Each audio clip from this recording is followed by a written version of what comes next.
எதற்குமே உதவாத அருணகிரிநாதருக்கு பாழும் வல்லமையை கொடுத்தவர் முருகப்பெருமான்.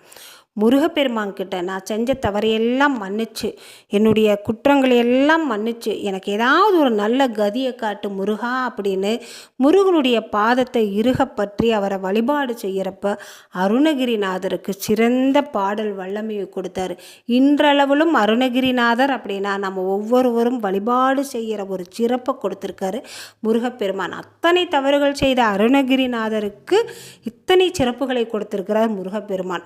முருகப்பெருமானை நம்ம நம்பிக்கையோடு வழிபாடு செய்கிறப்ப, அவருக்கு மிகவும் பிடித்த அருணகிரிநாதரின் திருப்புகளை சொல்லி வழிபாடு செய்கிறப்ப நிச்சயமாக நம்ம கேட்டது கிடைக்குங்க.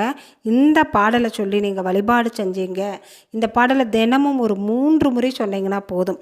இந்த நேரத்தில் தான் சொல்லணும் அப்படிங்கிறது கிடையாது. உங்களுக்கு எப்போ நேரம் கிடைக்குதோ அந்த நேரத்தில் ஒரு 3 முறை சொல்லுங்கள்.